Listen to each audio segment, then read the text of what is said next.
What does the Tertiary Education Trust Fund mean when it talks about governance, social development, and internal security? Governance comprises all of the processes as undertaken by the government of a country through the laws, norms, power, or language of an organized society. It relates to the processes of interaction and decision-making. Social development is about improving the well-being of every individual in society so that they can reach their full potential. The success of society is linked to the well-being of each and every citizen. Internal security is the act of keeping peace within the borders of a sovereign state, generally by upholding the national law and defending against internal security threats. Governance, social development, and internal security together form one of the key thematic areas that TETFund is convinced could benefit from research. Applied research provides accurate and timely information and plays a vital social role, assisting our government and businesses to develop services, policies, and products that are responsive to an identified need.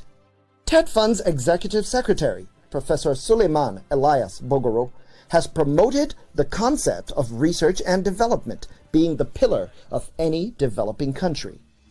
For too long, the Nigerian university system, our tertiary institution, had emphasized more, that's including the polytechnics and the colleges of education, have emphasized more teaching than research. Well, they are supposed to be complementary, but it was actually wrong. Teaching does not improve research necessarily, but you would agree with me that research is obligatory facilitation for the quality of teaching. So that is why we're deliberately focusing on research now. And take it or leave it, the ranking of the topmost, the Ivy Leagues of this world, universities, Cambridge, Oxford, Harvard, Yale, you can go on and on. I tell you, it has to do with the quality of research, particularly the faculty. You have to look at the quality of faculty.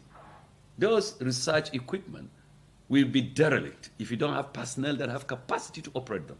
That is why TETFund intervention, besides the research component, which we are supporting, we have the academic staff training and development intervention. Largely, until recently, or almost exclusively until last year, when we now introduced postdoc. For TETFund, we have two major windows for research. We have the what we call institution-based research grant, which is just 2 million maximum. And we had only 10 million per institution. Until last year, I made a case to the Board of Trustees, and they approved 50 million now, each institution, every year. And for 2 million, you better know that that means you have not less than 25 grants for a particular institution, which is not very bad. For the NRF, which is the bigger one, National Research Fund of TETFund, which you've been reading in the papers, that is the bigger one. For IBR, it's for basic research. But for NRF, National Research Fund, up to 50 million is for applied research. Backing his conviction that this is the way Nigeria can make the final breakthrough in technology and manufacturing, he formed a standing committee on research and development to work with his management team and come up with a framework for industrialization and innovation in Nigeria. A lot has been said about the role of research in Nigeria's past, especially in the academic world. However, very little has been achieved through those initiatives until now. Professor Umar Pate is a member of TETFund's Standing Committee on R&D. He explains why this innovation by TETFund is unique. It is a unique initiative, and not just being in the sense that it includes almost all our institutions of higher learning in this country, the industry, and of course government, the triple important legs that can promote the process of development as well as encourage scholarship and research in the nation. And as you could see, the committee comprises of very important stakeholders who have been engaged in research in our universities, a representation from the Manufacturers Association of Nigeria, and TETFund, the leader, being part of government. We have not moved from the basic research that we do to the cut-edge research that we need to do. There hasn't been any linkage between the academia, or no significant linkage between the academia and research for development, ones that can be industrialized and all those things. So the standing committee is actually a committee that has been put in place by TETFund to create that linkage, to put up a framework, a framework that we move, that we support research, that we have significant impact. Because what we are doing right now at the universities is a knowledge impact. And knowledge impact is an impact that research contributes within the academia. So it reverberates around the academia. So we are trying, this committee is trying to put up a framework that will move research from the tertiary institutions into a research or societal impact, which means excellent research that will contribute to an impact on the society, development impact in the society. Research is critical in the process of national development. And where do you get research mostly? They come from our universities, and the users of products of research mostly are the industries and the citizens. So you could see a linkage, just like almost everyone said in the during this conference, that we are far behind, we are lagging behind in research and development. We are mostly people who consume what other people have produced based on their own efforts. Now it is our time also to become far more serious, respect what we could do, and produce what we need so that we could preserve our own economy. The objective of TETFund is to recalibrate the thinking of the nation, creating a culture of perpetual development. TETFund is working to create a system of continuous improvement. The paralyzing effect that the COVID-19 pandemic had on the Nigerian economy in 2020 sent a strong signal that Nigeria can no longer wait to industrialize. Therefore, research and development is now an urgent matter. With the little shock we got during the COVID-19 experience, it shows you that at some point you must look inwards, utilize what you have, because there could be moments when boundaries will be closed. Frontiers of other nations will not be open to you. So what do? How do you get medicines for your people? How do you access essentials for them? Especially when the international market cannot even give you the money that you require. So, as they say, necessity is the mother of invention. And now it has dawned on all of us that, look, the future of Nigeria is here and now. The future of Nigeria is being shaped through the instrumentality of this committee. Therefore, we have to utilize the brains of our people to do research, and then this research must be translated into concrete products. I'm happy to say that as I talk to you, we've approved 6 research grants, with one from University of Ibadan. Well, I think there is a second one, whether it's Ibadan, Unilag, and I think you do Sokoto also, and I think Oka, Unizik, I think they partnered. But we had one that was exclusively UI earlier, so that may be a second one. Then we have, of course, you do Sokoto, University of Jos, and Unizik, with the Vice Chancellor in Unizik personally leading that thing. Then we have that of NAFDAC, with the DG herself, Professor Mojishola Adeye, as the principal investigator of this particular therapeutic drug, research. There were 1 or 2 proposals that did not scale through for the purpose of initiating production of a ventilator. We just hope we will continue to improve on that. Nigeria can thrive with a new philosophy regarding processes that continuously improve operations and involve all citizens moving towards a knowledge economy. TETFund sees improvement in governance and social development as a gradual and methodical process. Our hope is that our report, which is a rare thing in Nigeria, the first of its kind,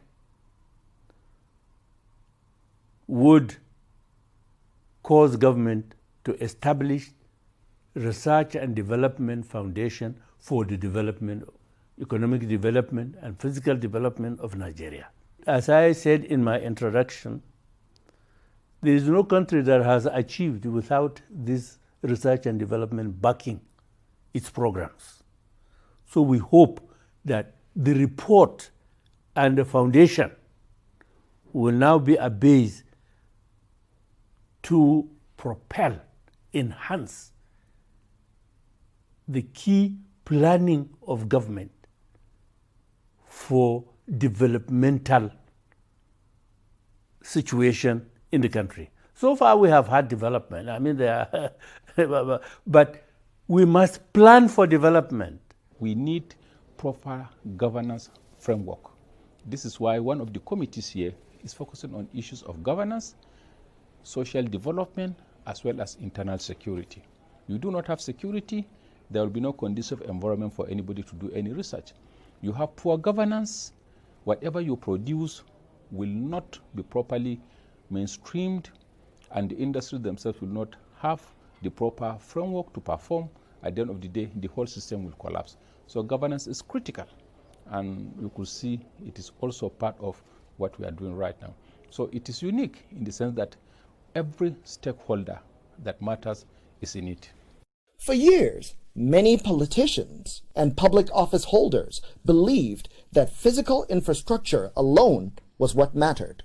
They saw little or no value in content or any intangible aspects of development.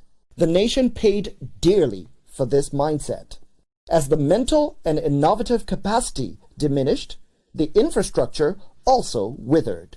Intellectual content is the spring that waters the gardens of infrastructure and causes it to blossom. The leadership of the nation itself must be convinced that this is the time for us to move.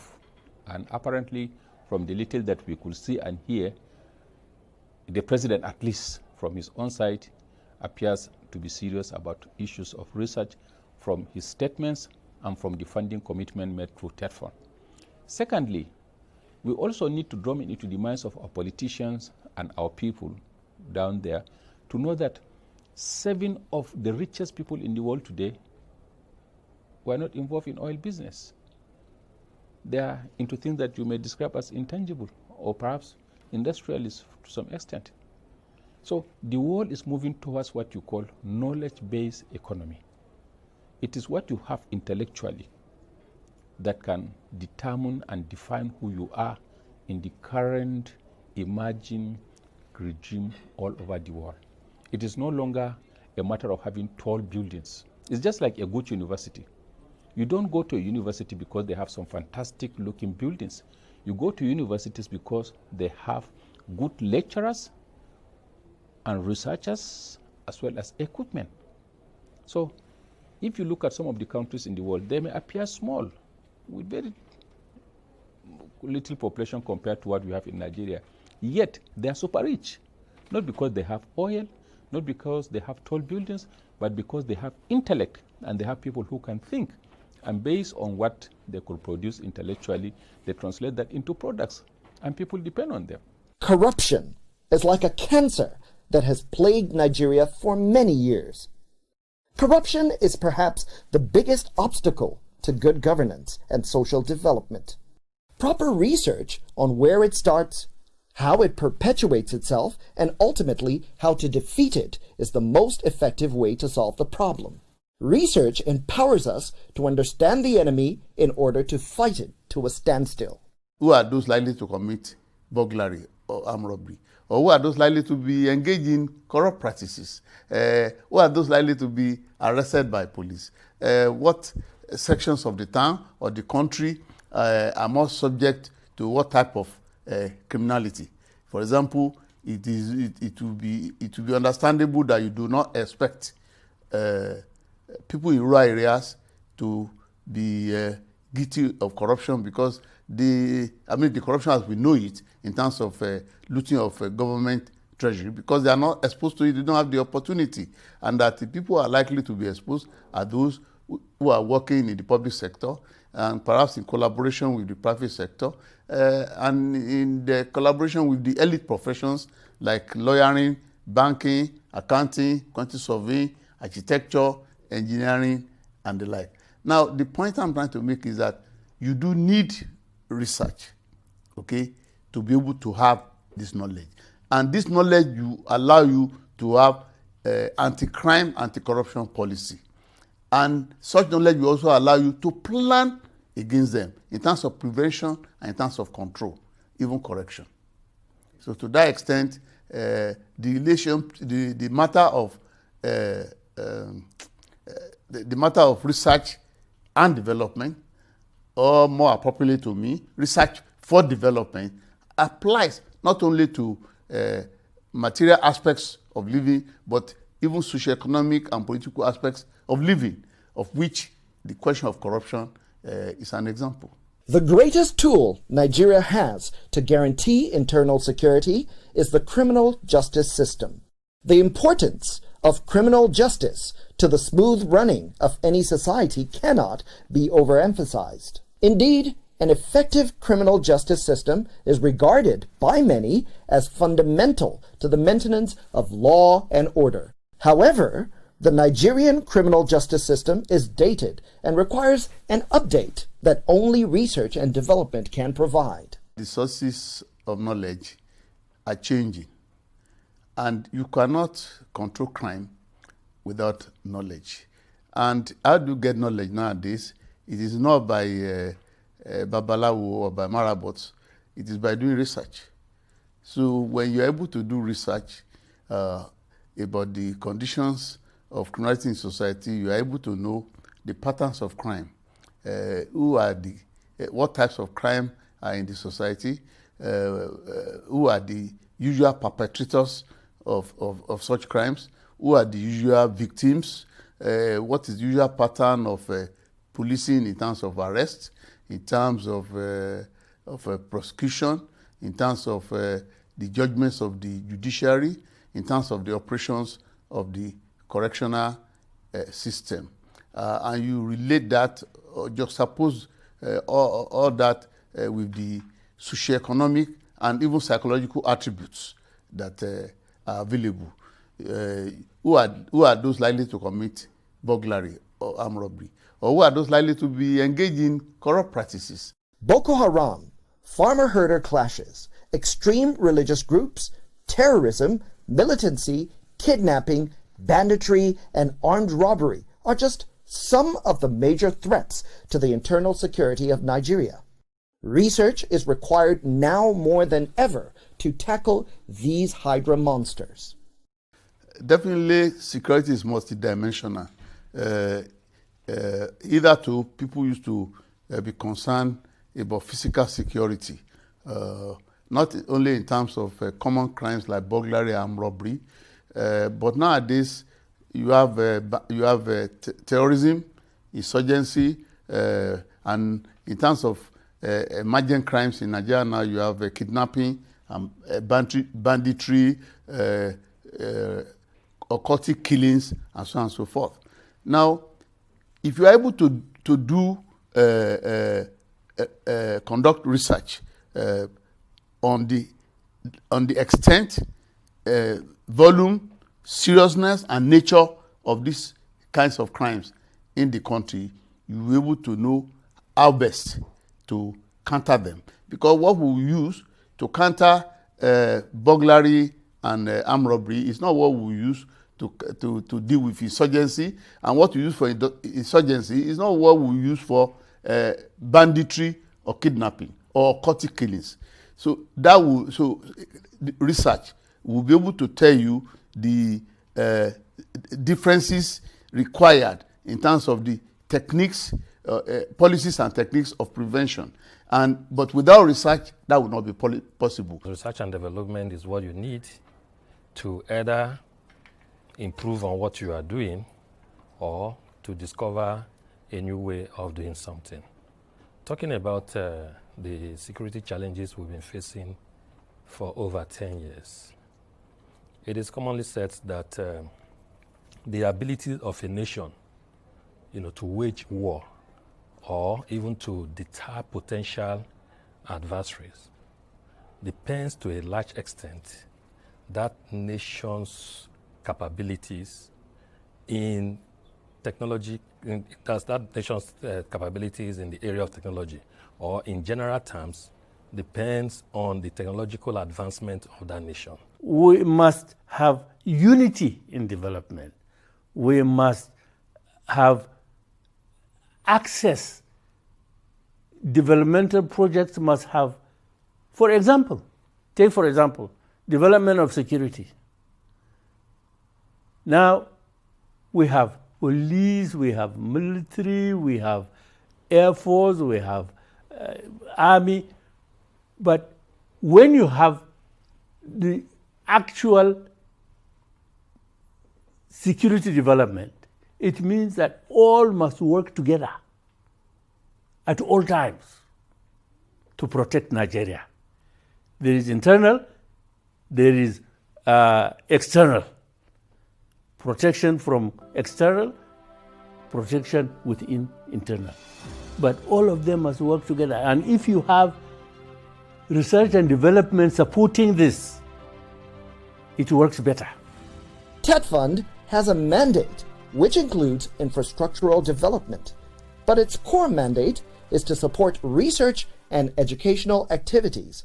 This includes book development, libraries, journals, and publications.